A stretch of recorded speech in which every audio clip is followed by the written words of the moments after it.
Hi,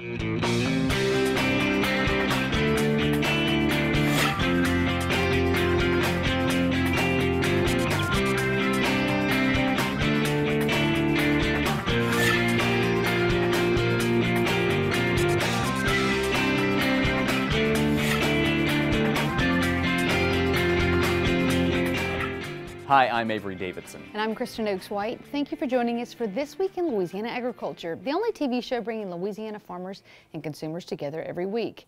A hidden gem inspired by the Far East lies in the hills of West Feliciana Parish. This week, TWILA's Neil Molossaw shows us how a third-generation landscaping family helped reshape and beautify their corner of Louisiana.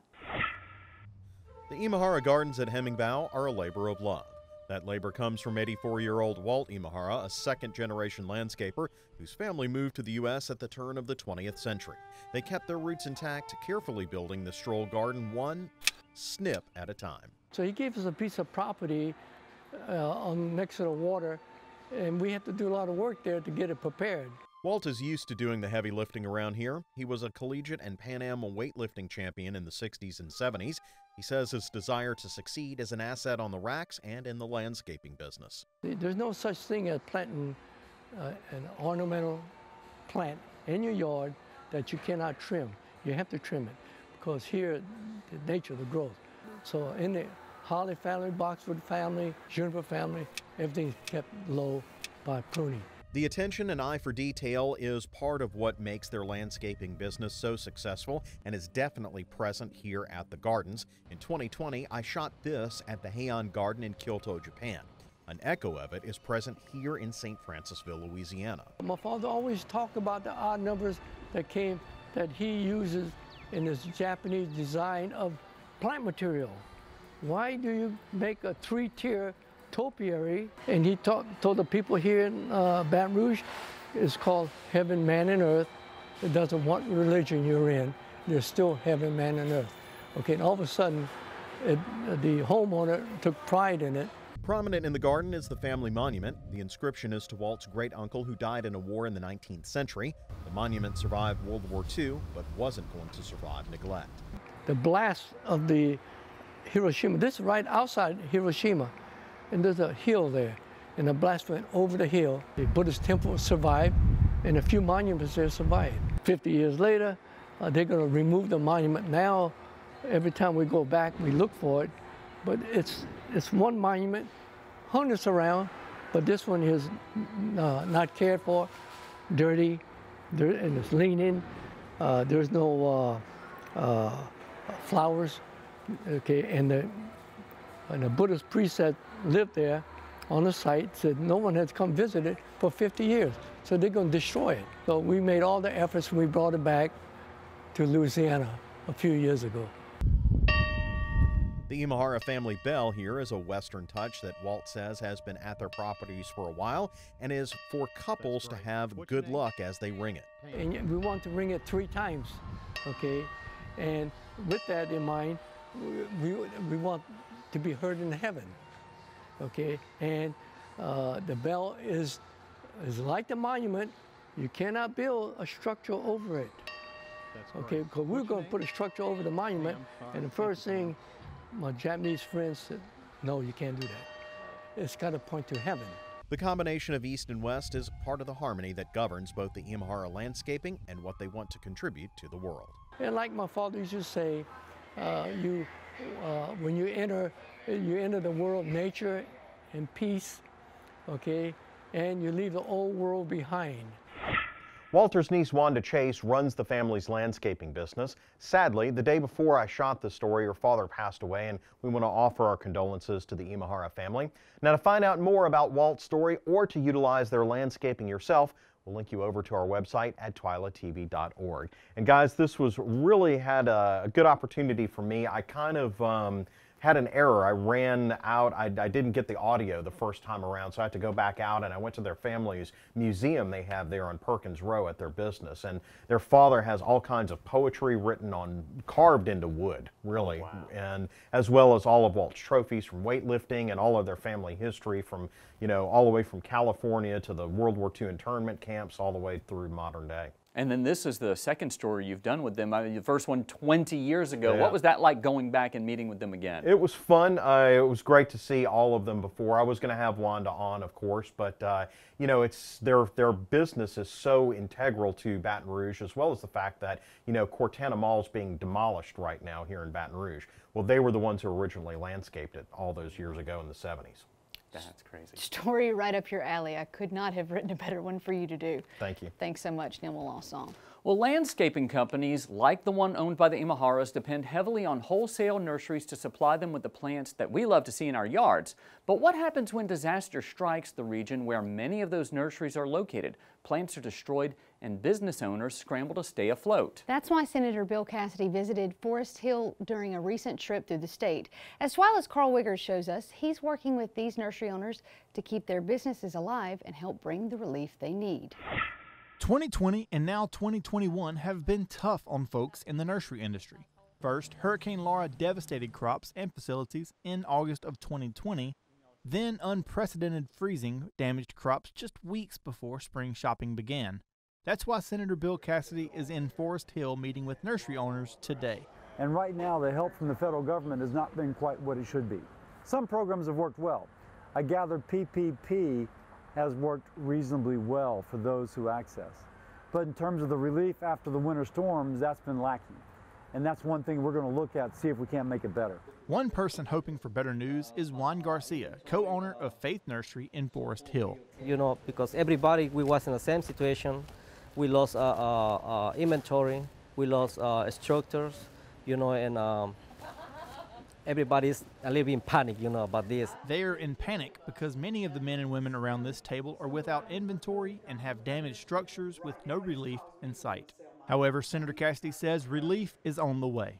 We are working on that, and there's been a lot of stuff to look at from this past year, including things affecting ag. For example, the derechos in Iowa, but hurricanes just not in Louisiana, but also Alabama and the Florida Panhandle, the forest fires in the West Coast. So we've got multiple disasters that have to be addressed. We do think there will be a disaster supplemental. In Forest Hill, I'm Carl Wiggers for This Week in Louisiana Agriculture.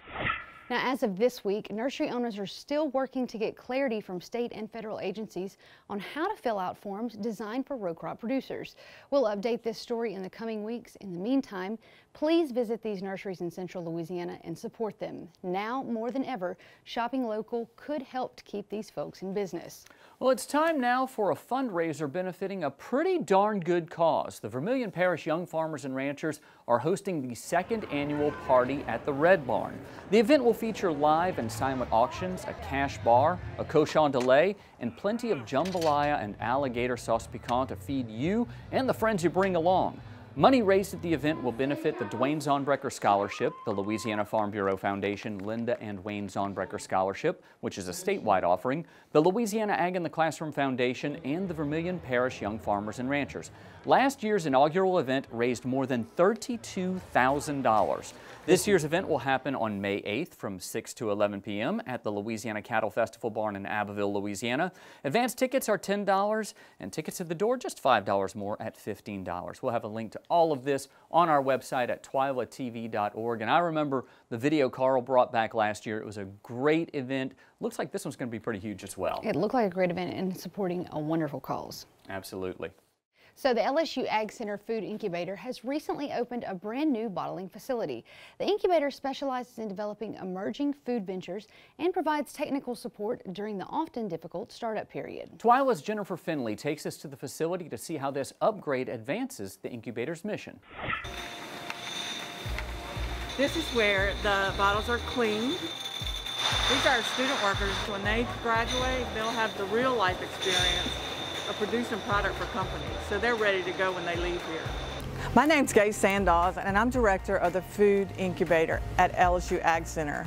So we have around 35 tenants right now that work in the incubator and 4 tenants that will be in our new bottling plant. Right now we are in our new large warehouse.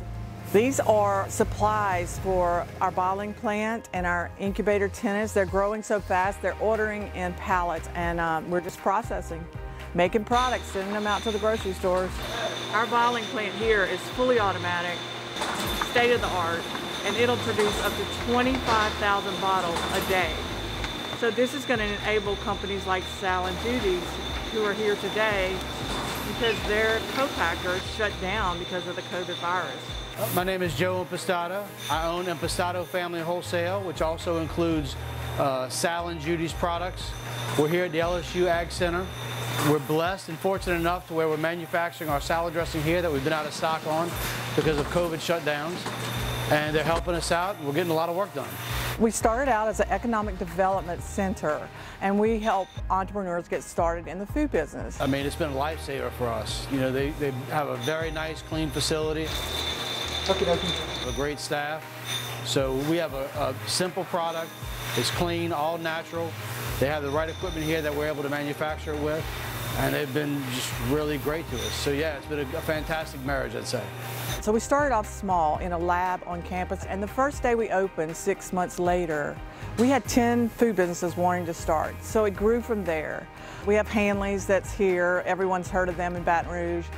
They're growing. We have Sal and Judy's coming over here, and also Camellia Beans owns a company called D'Agostino's. We'll be bottling their sauces in the bottling plant as well. So yes, it's just exciting. I have people that have lost their jobs, they're unemployed, they come and start a business here and then find themselves having control of their own destiny. And I love that. Let's teach people how to fish, so to speak. The LSU Ag Center Food Incubator hosts informational seminars for anyone interested in starting a food business. You can learn about those on the LSU Ag Center website, or you can contact Gay Sandoz directly. You'll find her contact information and links on our website at twilatv.org. Well, it's not unusual to see cattle grazing in a pasture as you drive around Louisiana, and I personally like it when you see the black cows in the field. Always wanting to show the Angus cattle. However, if you're driving in certain parts of the state, you may exclaim, "Oh dear," as you see a different kind of herd. The deer and the elk play at Two Brothers Whitetails in La Ronger. Co-owner Brandon Bollinger makes sure these animals are well fed and cared for. This is one of only a handful of deer and exotic farms in Louisiana. Bollinger says he and his brother Trey just sort of stumbled on the idea. Me and my brother got lost on a hunting trip up in Windthorst, Texas, and drove into a guy's place that had a deer farm, and was really intrigued by the deer and how big his deer were. And so we started dreaming, and my brother was like, "We can do this here in Louisiana just like they do it in Texas." The two started with 5 does and a buck. That was in 2012. 9 years later, you'll find 500 whitetails and 500 exotics like elk, these Watusi, Sika, fallow, and axis, none of which the Bollingers can move and handle like cattle. If a deer or an elk can see through the fence, they'll hit it wide open. So unlike a cow, when they get up to the fence, they stop. They don't stop. They just bounce off, and all our fences are set up to have flex to them. You'll notice that the fences are higher than those for cattle. The facilities for deer are set up so the deer cannot see any person, and the elk barn is set up so the elk can only see the handler's head. Bollinger's son Bray is working more with the animals, which is part of his father's plan to turn the business over to him. He does all the hauling of the animals, the darting of the animals, all himself. So him and our other guy that works here. So I've pretty well handed just about everything other than the business side over, and that'll be coming to him really quick. And Bray, who's 20 years old, has plans for when he takes over. Just to continue to grow, try and raise the best and the most high quality animals and that survive and live in this habitat. You know, that's something that I really pride ourselves on, that our animals live. If we give them to somebody else, or then they have that assurance that they're buying the best animal they can.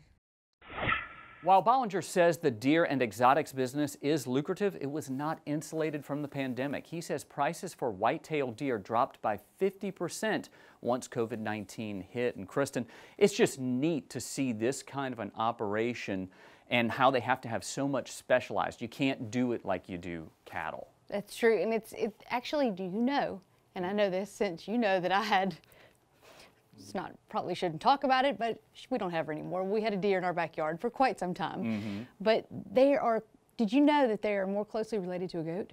I did not know that. They do, they have a lot of the same mannerisms.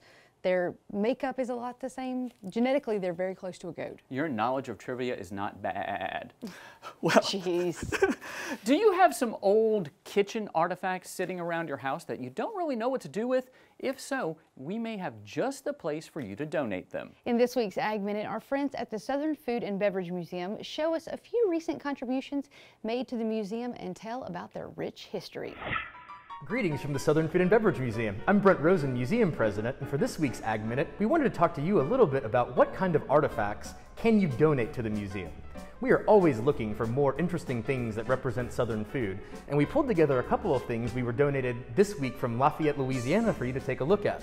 One is this amazing old cast iron kettle that used to be used for sugar and other processing. We have this amazing 1940s era blender from Oster, and that's one of the first blenders electric that was ever made. And then sometimes we find these really interesting, almost quirky things. This is an example of some really neat sugar art that was created by the mother of the woman who donated all of these things. And when she asked us, can you use that? We said, well, it belongs in a museum, so we'll take it. And if you have anything around your house that you don't need anymore, that has historical value, looks interesting, or might be fun to have in a museum, you can reach out to us at info@southernfood.org, and we'll take your donations. Thanks again for joining us for this Ag Minute. Now, if you'd like to donate your antique blender or something else you just know must be in a museum, you can get in touch with the Southern Food and Beverage Museum on our website at twilatv.org. Who knows, you may see it featured on the next Ag Minute down the road. Still to come on TWILA, we meet a country artist raised on a Northeast Louisiana farm. But first, we take a look at a critical window for farmers, planting season. Stay with us.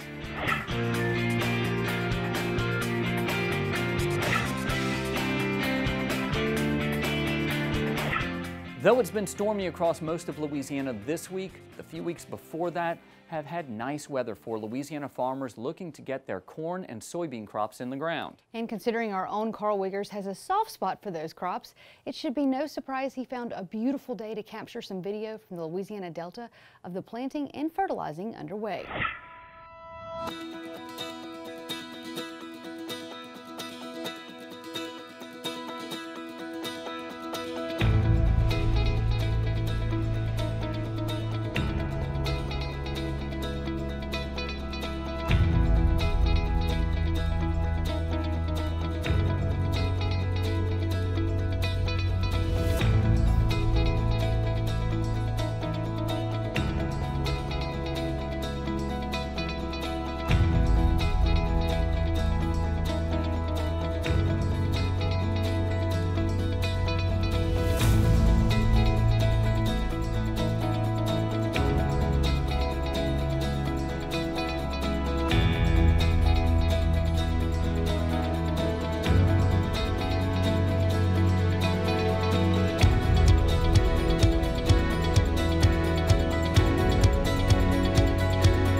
And we want to wish all of our farmers a safe and fruitful planting season.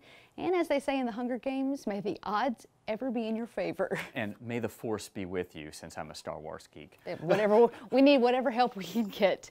While row crops are just now going into the ground across much of the state, crawfish farmers are deep into harvest season, and the catch is looking pretty good. Have you had any really good crawfish this year, Avery? Well, I've been to a few boils, okay, one or two, and I have to say this year's crop is impressive. Size, taste, everything. Really good. So let's check out the prices from a few places around the state.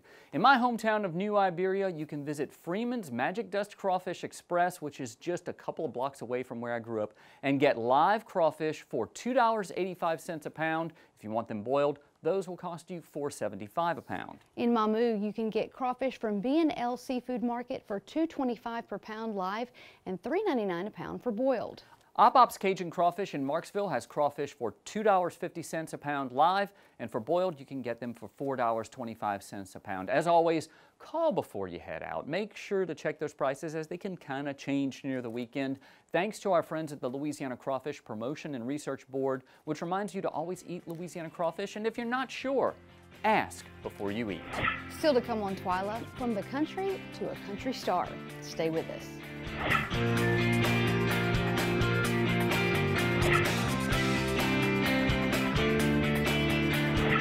From farm girl to fame, country singer Lainey Wilson grew up on a farm in northeast Louisiana. And in this week's TWILA Boost, Tammy Arender shows us how Wilson turned her southern roots into songs. Lainey Wilson is a singer-songwriter from Baskin, Louisiana. She moved from that small farming community in Franklin Parish to Nashville in 2011. Baskin, Louisiana, 300 people, $2.99 once I left. Just a tiny town full of good people. I mean, this town right here is a town that shaped who I am and shaped the kind of music that I write, and I love me some Baskin. I love coming home. But she knew ever since she was 9 years old, Music City would be her home. We went and saw Dollywood, and we did that whole thing, and on the way back to Baskin, I begged my parents to just drive through Nashville when they had never been either, and I remember exactly where I was on the interstate, in the back seat. I was staring at the Batman building. I was on I-40. And in the back seat, I said, "This is home." And, you know, Mama kind of turned around and was like, "Lainey, you're 9 years old. You know, what you talking about?" But it's this crazy thing, but I've always known. But it was even earlier than that her parents knew she would be a singer. She got up here, I didn't even know she could sing, you know, and she got up at kindergarten graduation and done it, and she hadn't shut up since. Even when she was little, I knew that this was going to be where she was going to be, where she was going to travel, you know. Her life was going to take her. Now, it hasn't been easy. Her father, Brian, grows corn, wheat, and oats. He says it's not unusual for her to want to come home and do what she did as a kid. It's fun to come home and, you know, they'll throw me on a tractor and we'll just do stuff like that. It feels good to get back to my roots. Lainey loves to drive a tractor and help her dad. She also loves to shoot guns, ride horses, and kick up some dust in the side-by-side. You have a need for speed, don't you? But home isn't a break from the music, just the opposite. I just get so inspired when I come back here, and I think it's too because, like, I look around and, you know, this is a blue-collar town. This is, you know, so many people just bust their tail here to provide for their families, and the people here inspire me. Her inspired songwriting led to a publishing deal, and that turned into a record deal, and after a decade, finally hearing her songs on the radio. Unbelievable. You know, it made me feel like that little 9-year-old girl on the interstate in Nashville looking at the Batman building wasn't completely crazy. In Baskin, I'm Tammy Arender for This Week in Louisiana Agriculture. And a little known fact, did you know that Lainey Wilson was a Franklin Parish Farm Bureau Queen in 2010, I believe? 2010. Now that you say it, I now remember her from that convention. It's been a while. This old memory doesn't work the way it used to. Well, that does it for this edition of TWILA. Be sure to join us next week when we'll have an update on the crawfish season from a Church Point crawfish farm. Until then, you can watch all of our stories online at twilatv.org, and be sure to like us on Facebook, follow us on Twitter and Instagram. You can also find all of these stories and more on our YouTube channel. Be sure to subscribe to us and turn on the notifications so that you know when we put out new content. For all of us here at TWILA, thank you for joining us. We hope to see you again right here next week.